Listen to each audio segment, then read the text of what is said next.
রাসূলুল্লাহ সাল্লাল্লাহু আলাইহি ওয়াসাল্লাম আল্লাহর নবী কোরআনের মাধ্যমে পড়লেন ইব্রাহিম নবীর উম্মতের জন্য কত মায়া। আল্লাহ তাআলা বলেন রব্বি ইন্নাহুন্না আদলালনা কাসীরাম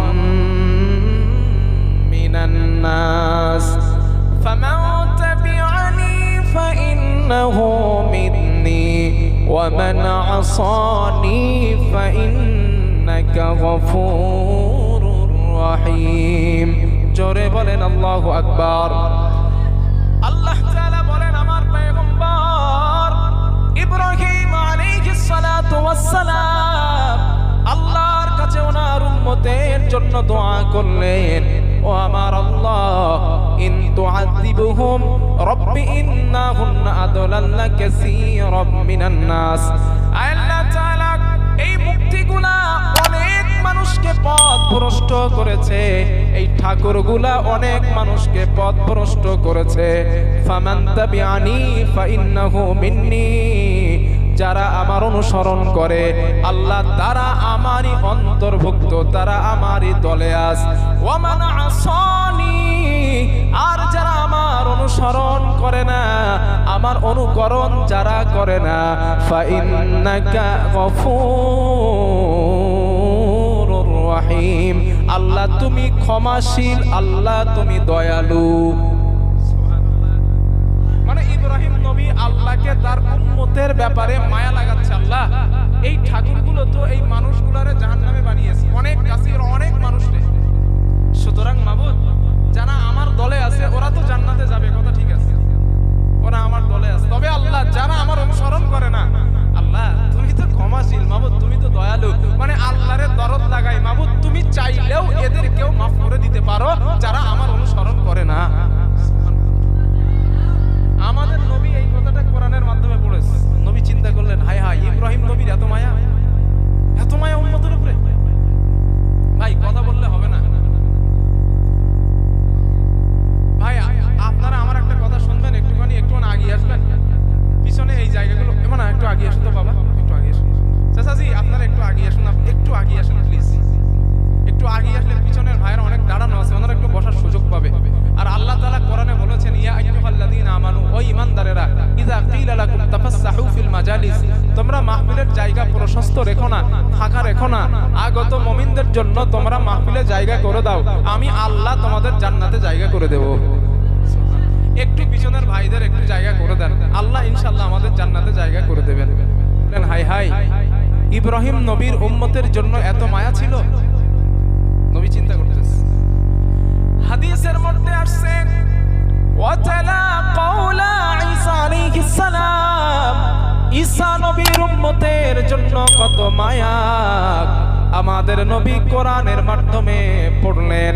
ঈসা নবী তার উম্মতের জন্য আল্লাহর কাছে দোয়া করলেন, ইন তুআযিবুহুম ফাইন্নাহুম ইবাদুক, ওয়া আমার আল্লাহ এই মানুষগুলাকে আপনি আযাব দিবেন, এরা তো আপনারই বান্দা।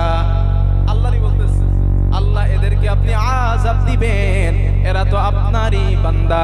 ওয়া ইন তাগফির লাহুম, ওয়া আমার আল্লাহ আপনি যদি এদেরকে ক্ষমা করে দেন, আপনি যদি এদেরকে মাফ করে দেন, ফা ইন্নাকা আনতাল আজিজুল হাকীম, আল্লাহ তুমি মহাপরাক্রমশালী, আল্লাহ তুমি মহাপ্রজ্ঞাময়। ইব্রাহিম আলাইহিস সালাম, ঈসা আলাইহিস সালাম আল্লাহকে দরদ লাগান তার উম্মতের প্রতি, ও আল্লাহ আপনি কেমন করে আযাব দিবেন, এরা তো আপনারই বান্দা। আল্লাহর নবী হাদিস কোরআনের মাধ্যমে এই দুইজন নবীর কথা যখন পড়লেন, আল্লাহর নবী নিজেকে আর কন্ট্রোল করতে পারলেন না। হাদিসের মধ্যে আসছে ফারাফা ইয়াদাইহি, আল্লাহর রাসূল দুই হাত আকাশের দিকে উঁচা করলেন। আল্লাহর নবী দুটো হাত উঁচা করে করে আল্লাহুম্মা উম্মতি উম্মতি ফাবাকা, আল্লাহর নবী উম্মতি উম্মতি বলে কান্না করা আরম্ভ করলেন। আল্লাহর নবী যখন কান্না করলেন, আল্লাহ জিবরাইলকে বলেন, ইয়া জিবরিল ইযহাব ইলা মুহাম্মদ, ও জিবরিল আমার নবীর কাছে যাও, আমার নবীকে জিজ্ঞাসা করবা আমার নবী কেন কান্না করে। আপনারা বলেন নবীর কান্নার কারণ আল্লাহ কি জানে না? কথা বলেন না কেন? জানে না? এরপরে আল্লাহ জিবরাইলকে পাঠালেন, মানে আল্লাহর প্রত্যেকটা কাজের একটা সিস্টেম আছে, ঠিক তো? আল্লাহর ফেরেশতা জিবরাইল নবীজির কাছে আসলেন, ফাসআলা নবীজিকে প্রশ্ন করলেন, ইয়া রাসূলুল্লাহ আপনি কেন কান্না করতেছেন? আল্লাহর নবী বলেন, জিবরিল ইব্রাহিম নবীর উম্মতের জন্য কত মায়া, ঈসা নবীর উম্মতের জন্য কত মায়া, ফাকবারাহু বিমা ক্বাল, আমি নবীজি আমার গুনাহগার উম্মতের জন্য আল্লাহর কাছে দুটো হাত উঁচা করে কান্না করা শুরু করেছি। হযরত জিবরাইল বলেন, ইয়া রাসূলুল্লাহ আপনি কান্না করবেন না, আল্লাহ পাক আমাকে আপনার কান্নার কারণ জানার জন্য পাঠিয়েছেন। হযরত জিবরাইল বলেন, হুজুর অপেক্ষা করুন, আমার বিশ্বাস আল্লাহ কোনো স্পেশাল খবর আপনাকে দেবেন। হযরত জিবরাইল আল্লাহর কাছে গেলেন, আল্লাহকে বলেন, আল্লাহ আপনার হাবিব কান্না করে তার গুনাহগার উম্মতের মায়ায়। আল্লাহ বলেন, জিবরিল আমার নবীর কাছে যা, আমার নবীকে গিয়ে বল আমি আল্লাহ ইন্না সানুরদিকা ফি উম্মাতিকা ওয়ালা নাসুক। ও জিবরিল আমার নবীকে গিয়ে বল আমি আল্লাহ আমার নবীর উম্মতের ব্যাপারে আমি আল্লাহ তাকে অসন্তুষ্ট করব না, আমি আল্লাহ সন্তুষ্ট করার ওয়াদা করলাম। লিল্লাহি তাকবীর। ইন্না সানুরদি, অবশ্যই নবী আমি আল্লাহ আপনারে সন্তুষ্ট করার ওয়াদা করতেছি। কে করেছেন ওয়াদাটা? আল্লাহ। আল্লাহ আল্লাহ আমার নবীর কান্না দেখে তার উম্মতের ব্যাপারে আমার নবীকে আল্লাহ অসন্তুষ্ট করবেন না ওয়াদা করছেন দুনিয়াতেই। পরপর আসেন দেখেন পরের হাদিসটা এবার শুনেন। তাহলে এবার বলেন উম্মতের প্রতি নবীর মায়া কম না বেশি? জোরে বলেন। তাহলে আমাদেরও তো উচিত দুনিয়ার সবথেকে নবীরে ভালোবাসা উচিত তো। এটা বিবেকের প্রশ্ন। যেহেতু আমার নবী এত ভালোবাসেন আমাদেরও উচিত আমার নবীকে ভালোবাসা।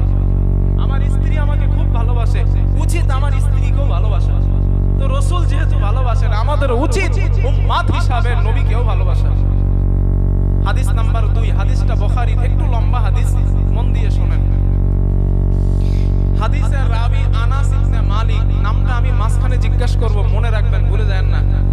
আবার বলছি, হাদিসের রাবি আনাস ইবনে মালিক রাদিয়াল্লাহু আনহু, নবীর সাহাবা। কি নাম বলছি বলেন? ইতিকাফের নিয়ত করেছেন আপনারা? কথা বলেন না কেন? সাহাবাটার নাম কি বলছি? আনাস ইবনে মালিক। আপনাদের গ্রামে আনাস নামে কোনো লোক আছে নাকি? আনাস? হ্যাঁ নাই। তো ওসব নাম রাখবে কেন? সল্টু বল্টু টায়ার ওইসব নাম রাখবে। নবী সাহাবাদের নাম রাখে এখন সব মডার্ন হয়েছে। আনাস রাদিয়াল্লাহু আনহু, কি সুন্দর নাম আল্লাহ রাখে। ছেলের নাম রাখে দীপজল, রুবেল, ওইসব। এই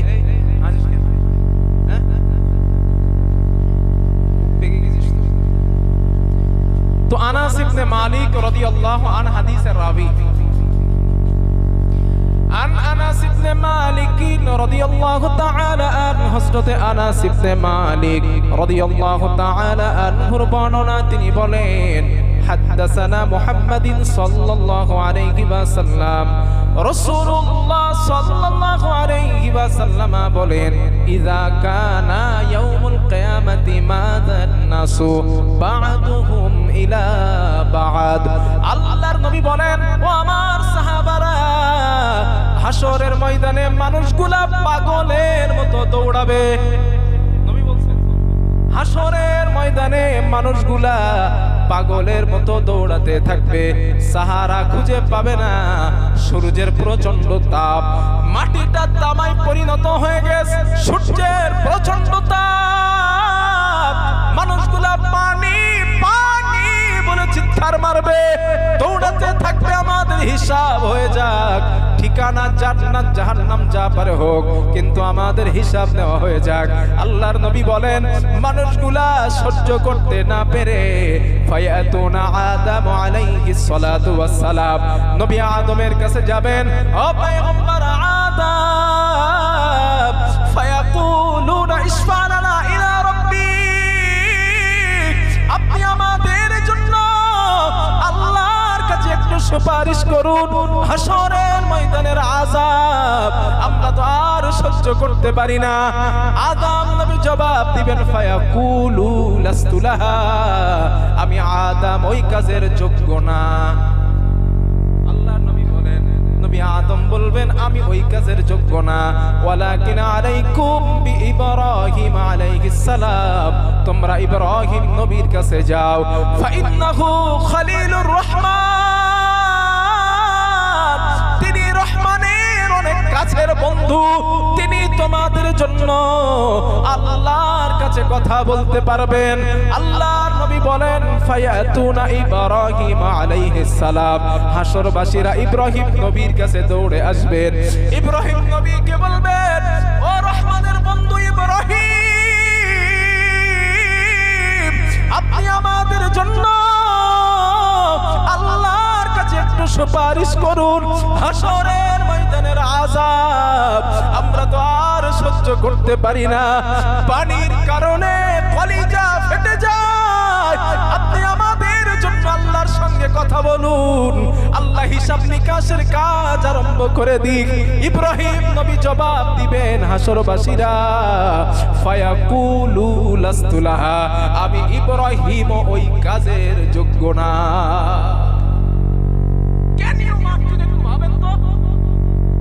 আল্লাহর জলিলুল কদর নবী ইব্রাহিম আলাইহিস সালাম, যেই নবীকে আমার রব খলিল উপাধি দিয়েছেন। ইব্রাহিম সাধারণ মানুষ না, ইব্রাহিম আমি রবের বন্ধু, আমি আল্লাহর বন্ধু ইব্রাহিম। সেই ইব্রাহিম নবী বুখারীর হাদিস, ওলামায়ে কেরাম আমাকে জিজ্ঞেস করেন, হাদিসের সনদ চুল পরিমাণে কোনো দুর্বল নাই। সনদের প্রথমে লেখা আছে লা বাসা বিহি, সনদে কোনো সমস্যা নাই। সেই ইব্রাহিম নবী জলিলুল কদর নবী, তিনি বলতেছেন ফায়াকুলু লাস্তু লাহা, আমি ইব্রাহিম আমার পক্ষে সম্ভব না, আমি পারবো না আল্লাহর সামনে কথা বলার। তবে হাসরবাসীরা আমি তোমাদেরকে একটা সাজেশন দেই, ওয়ালাকিন আলাইকুম বিমূসা আলাইহিস সালাম, তোমরা নবী মুসার কাছে যেতে পারো। কেন? ফাইন্নাহু কালিমুল্লাহ, তিনি আল্লাহর সাথে দুনিয়ায় কথা বলতেন। হতে পারে আজ তিনি তোমাদের জন্য আল্লাহর সঙ্গে কথা বলতে পারবেন। নবীজি বলেন সাহাবারা, হাসরবাসীরা মুসা নবীর কাছে আসবে। ও পয়গম্বর মুসা, আমাদের জন্য আল্লাহর সামনে একটু কথা বলেন না। এই আমরাই বলবো, আমরাই বলবো, নবী বলতেছে আমরাই বলবো। মুসা নবীরে বলবো মুসা একটু আল্লাহর সামনে কথা বলেন না। আল্লাহর নবী বলেন, মুসা নবী জবাব দিবেন ফায়াকুলু লাস্তু লাহা, আমি মুসা ওই কাজের যোগ্য না। ওয়ালাকিন আলাইকুম বিঈসা আলাইহিস সালাম, তোমরা নবী ঈসার কাছে যাও। ফাইন্নাহু রূহুল্লাহ ওয়া কালিমাতুহু, তিনি আল্লাহর দেওয়া রূহ, আল্লাহর দেওয়া কালিমা, তিনি তোমাদের জন্য আল্লাহর সামনে কথা বলতে পারবেন। আল্লাহর নবী বলেন ফায়াতুনা ঈসা আলাইহিস সালাম, হাসরবাসীরা ঈসা নবীর কাছে দৌড়াবেন। ঈসা নবীর কাছে এসে বলবেন পয়গম্বর ঈসা, ফায়াকুলুনা ইশফা লানা ইলা রাব্বি, আপনি আমাদের জন্য আল্লাহর সামনে একটু কথা বলুন, আমরা এই হাসরের আযাব আর সহ্য করতে পারছি না। ঈসা নবী বলবেন আমি তো পারবই না। মুহাদ্দিসরা হাদিসের ব্যাখ্যায় লিখলেন নবী আদম কেন বলছেন পারবো না, নবী ইব্রাহিম কেন বললেন পারবো না, নবী ঈসা কেন বললেন পারবো না, মুসা কেন বললেন পারবো না? মুহাদ্দিসরা হাদিসের ব্যাখ্যায় লেখেন আদম নবী অজুহাত পেশ করবেন, আমি এই কারণে পারবো না। আল্লাহ কোরআনে বলেছেন লা তাকরাবা হাদিহিশ শাজারাতা ফাতাকুনা মিনাল যালিমিন। আল্লাহ তাআলা নবী আদমকে বলেছিলেন, ও পয়গম্বর আদম, ওই গাছের নিকটে তুমি যাবে না। আল্লাহ মানা করছিল না জান্নাতে? কথা বলেন না কেন? গাছের নিকটে তুমি যাবে না, ফাতাকুনা মিনাজ জালিমিন, তাহলে তুমি জালিমদের অন্তর্ভুক্ত হয়ে যাবে। আদম নবী এই কথাটা অমান্য করেছিল না করে নাই? জোরে বলেন। করছিলেন। আদম নবী বলবেন আমি জানি না। ওই দিন ওই আল্লাহ ওই হুকুম ভুলবশত অমান্য করার কারণে আজ আল্লাহ আমার সঙ্গে কি ব্যবহার করবেন আমি আদম কিন্তু জানি না। তবে কোরআনের মধ্যে মুহাদ্দিসরাই লিখেছেন আদম নবীর ওই গুনাহটাও আল্লাহ দুনিয়া থেকেই মাফ করেছিলেন।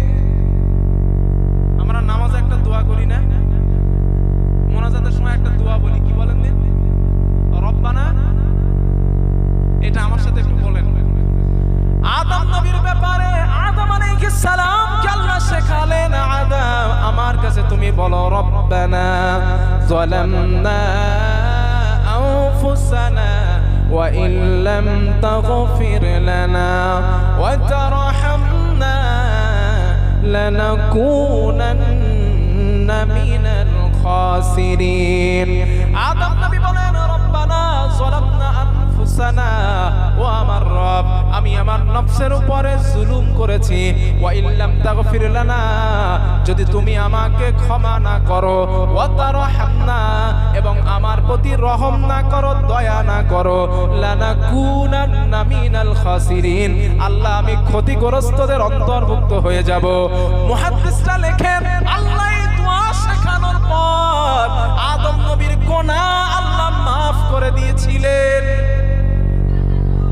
আল্লাহ মাফ করছিলেন, তার দলিল কি?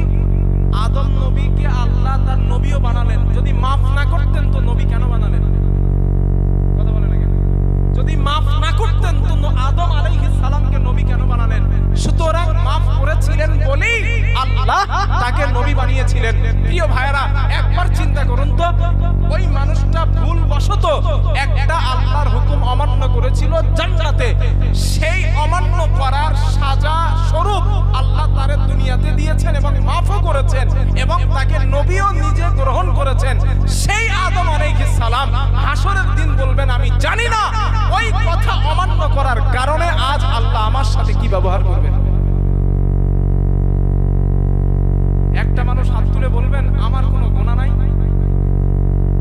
হ্যাঁ, আমরা জীবনে যা ভুল করেছি আল্লাহ সব মাফ করে দিয়েছেন, এই গ্যারান্টি কেউ দিতে পারবেন? তাহলে আমরা দুনিয়ায় এমন ভাবে কেন চলি মনে হয় যেন আমাদের মতো আল্লাহর ওলি আর দুনিয়াতে কেউ নাই। না আছে মরার ভয়, না আছে কবরের আযাবের ভয়, না আছে জাহান্নামের ভয়। ঠিক বলছি না ভুল বলছি? তাই যদি হতো, তাই যদি না হতো তাহলে জুমার দিন মসজিদ ভরে যায় আর ওয়াক্তীয় নামাজে এক কাতার মুসল্লি কেন হয়? বলুন আমারে। এক কাতার মুসল্লি জুমার দিন ছাড়া এক কাতার মুসল্লি, ফজরের নামাজে 3 জন 4 জন, খুব বেশি 10 জন, তার বেশি মুসল্লি নাই। গ্রামের লোক সব মারা যায় আর জুমার দিন জীবিত হয়।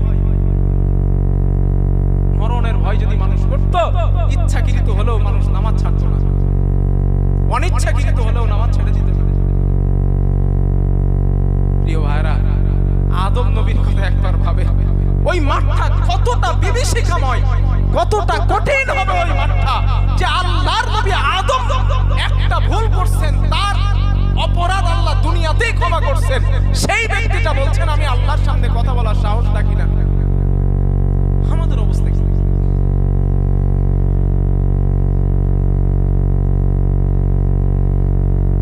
আল্লাহ রে, এরা কথা কেন বলে আমি বুঝি না। ও গেটের কাছে ভাই যারা কথা বলছো একটু সাইডে গিয়ে কথা বলো। তোমরাও শুনছো না, আমাদের এখানে যারা আছে তাদেরকেও তোমরা ডিস্টার্ব করতেছো। আচ্ছা অ্যাটেনশন প্লিজ, আমার দিকে মনোযোগ দেন।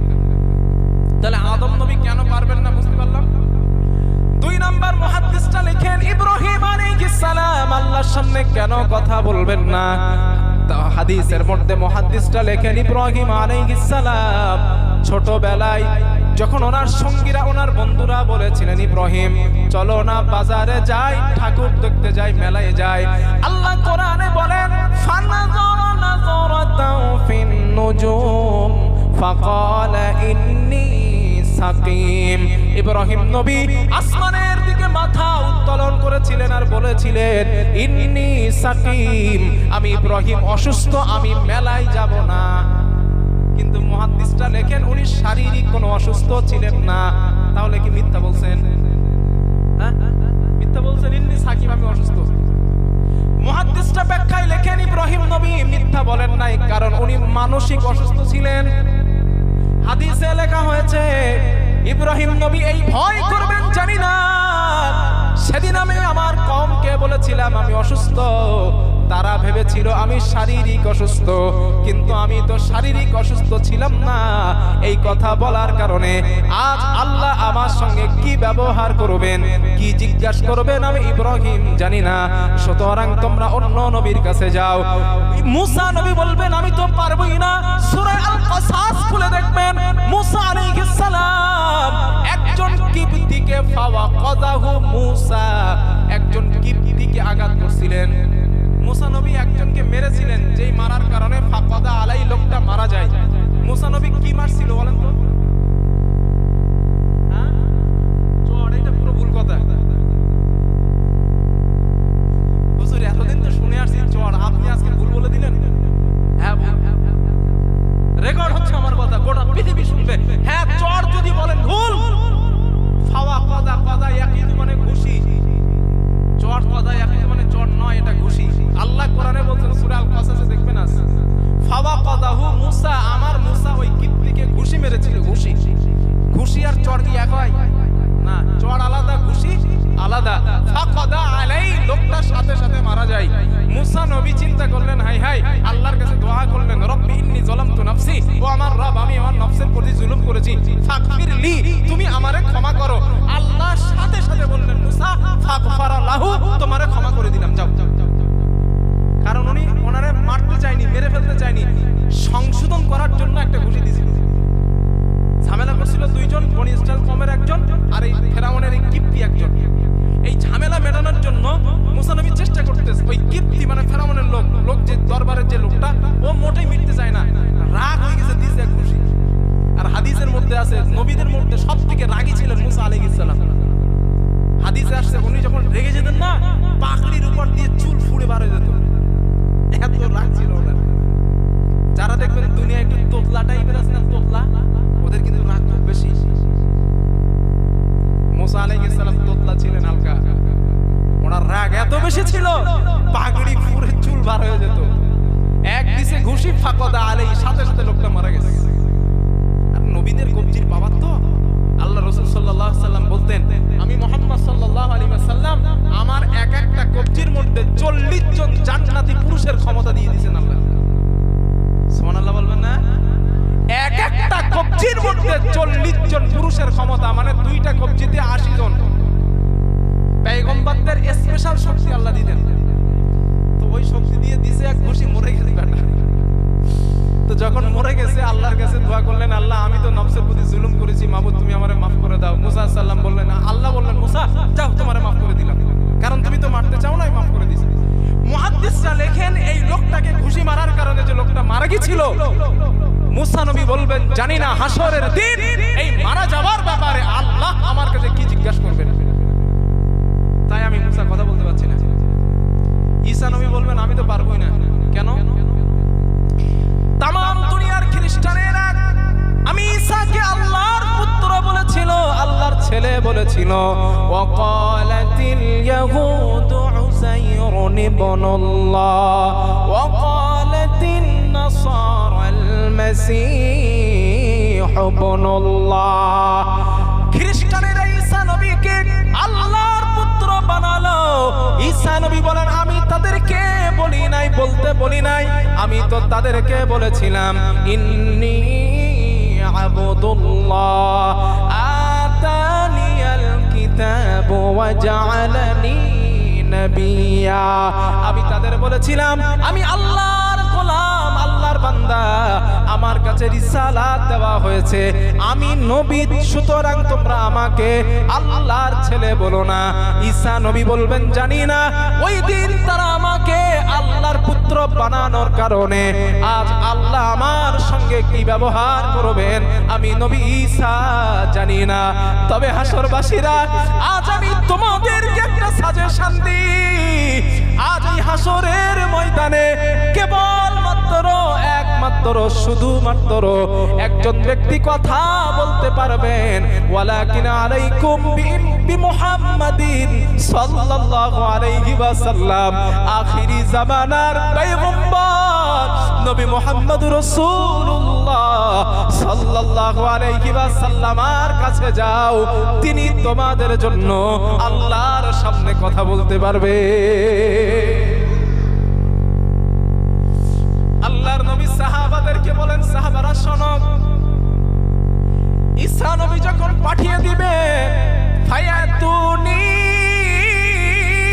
ফায়াকুল, হাসরবাসীরা আমি নবী আমার কাছে আসবে, দৌড়াতে দৌড়াতে আমি নবীর কাছে আসবে।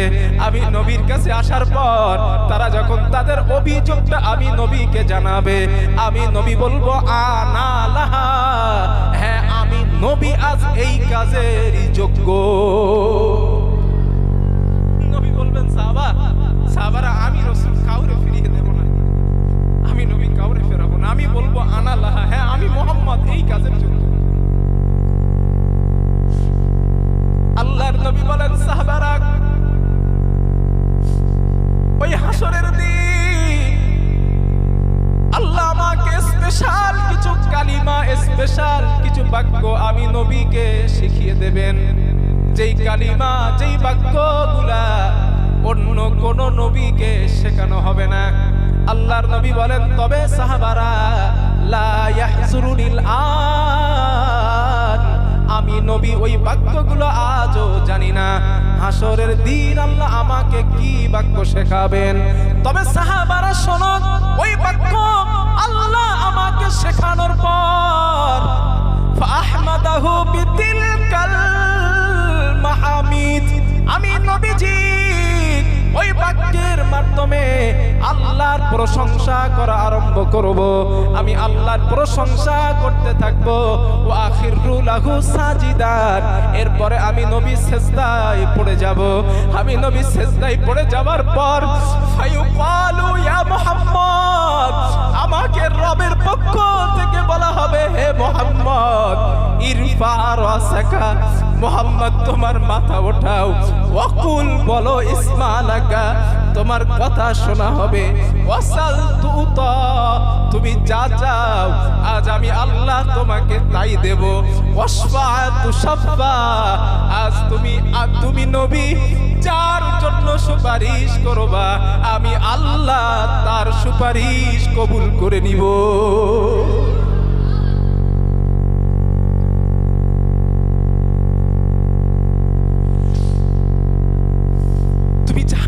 সুপারিশ করবা নবী, তুমি যার জন্য সুপারিশ করবা বলো আমারে, আমি কবুল করব।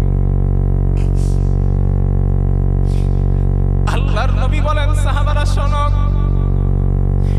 আমি আল্লাহকে বলবো ফায়াকুলু ইয়া রাব উম্মতি উম্মতি উম্মতি, আল্লাহ আমার উম্মত আমার উম্মত আমার উম্মত। নবী যখন উম্মতি উম্মতি বলে আল্লাহর কাছে আবদার করবেন, আল্লাহ তাআলা বলবেন হাবিব ফায়াতুনি ফায়াকুল, আল্লাহ পাক বলবেন নবী আপনি আগিয়ে যান, হাবিব আপনি আগিয়ে যান। মান কানা ফি কলবিহি মিসকালা হাববাতিন আও শাঈরাতিন মিন ঈমান, আপনার যেই উম্মতের মধ্যে বালু দানা পরিমাণ ঈমান বিদ্যমান রয়েছে, আপনি তাদের জন্য সুপারিশ করে আমি আল্লাহর জান্নাতে নিয়ে যাই। নারায়ে তাকবীর। জান নবী যাদের অন্তরে বালু দানা পরিমাণ ঈমান আছে, শাঈরা শব্দের বাংলা অর্থ বালু দানা, বালু দানা পরিমাণ ঈমান যাদের আছে নবী তাদের জন্য সুপারিশ করেন। নবী বলেন আমি নবী যাব আর তাই করব, সুপারিশ করতেছি যাদের অন্তরে বালু দানা পরিমাণ ঈমান আছে। নবীজি বলেন আমি সুপারিশ করতে করতে আমি নবী যখন সুপারিশ করতে থাকবো এক পর্যায়ে ফেরেশতারা আমার কাছে আসবে, এসে বলবেন হুজুর আপনার উম্মত আর নেই, আপনি চলে যান, আপনার উম্মত আর নেই। আল্লাহর নবী বলেন আমি নবীজি সাল্লাল্লাহু আলাইহি ওয়াসাল্লাম আমার মনের মধ্যে হবে না না আমার উম্মত এখনো রয়ে গেছে। আর সবাই রাসূলকে ডাক দিবে হুজুর আপনি আমার জন্য সুপারিশ করেন। যখন ফেরেশতারা নবীরে থামাবেন, হাদিসে আসছে আনাস ইবনে মালিক রাদিয়াল্লাহু আনহু বলেন নবীজি আমাদেরকে বলেছিলেন সুম্মা আউদ, আমি নবী আবার আগের জায়গায় যাব যেখানে আল্লাহর প্রশংসা করেছিলাম। আগের জায়গায় যাওয়ার পর ফাহমাদাহু বিতিলকাল মাহামিদ, আমি আগের ওই বাক্যের মাধ্যমে আল্লাহর প্রশংসা করতে থাকব। সুম্মা আখিরু লাহু সাজিদান, আমি নবীজি আবার আল্লাহর সামনে সিজদায় পড়ে যাব। ফায়ুকালু ইয়া মুহাম্মদ, আমাকে বলা হবে হে মুহাম্মদ ইরফা রাসাকা, মুহাম্মদ তোমার মাথা ওঠাও, ওয়াকুল বলো ইসমালাকা, তোমার কথা আবার শোনা হবে। ওয়াসাল তুতা, তুমি যার জন্য সুপারিশ করতে চাও আমি আল্লাহ আবার তোমার সুপারিশ কবুল করে নিব। আল্লাহর নবী বলবেন ফায়াকুলু ইয়া রাব উম্মতি উম্মতি উম্মতি, আল্লাহ আমার উম্মত আমার উম্মত আমার উম্মত। আল্লাহর নবী বলবেন আমার উম্মত আল্লাহ আমার উম্মত। আল্লাহ বলবেন নবী যান আগিয়ে যান। ফায়ুকালু ইনতালিক, হাবিব আপনি আগিয়ে যান। ফাখরিজি মিনহা মা কানা ফি কলবিহি মিসকালা হাববাতিন মিসকালা হাববাতিন আও খারদালিন মিন ঈমান, যাদের অন্তরে সরিষা টানা পরিমাণ ঈমান বিদ্যমান রয়েছে আপনি ওদের জন্য সুপারিশ করে আমি আল্লাহর জান্নাতে নিয়ে যাই। নবীজি বলেন আমি যাব আবার সুপারিশ করব। হাজার হাজার আমার উম্মত গুলারে আমি নবীজি একদিকে আনবো। এইখানে একটা মজার বিষয় মনে রাখেন, খেয়াল করেন, এই যে যাদের মধ্যে বালু টানা এবং সরিষা টানা পরিমাণ ঈমান থাকবে ওরা কিন্তু টোটালি জাহান্নামে যাবে না। হাসরের মাঠ থেকে ওরা নবীর সুপারিশ পেয়ে যাবে, জাহান্নামে যাওয়া লাগবে না। নবীজি বলেন সরিষা টানা পরিমাণ ঈমানদার উম্মত ওরা ওদের যখন সুপারিশ করতে থাকবো ওরা যখন শেষ, ফেরেশতারা আসবে, আসার পর আমি নবীকে বলবে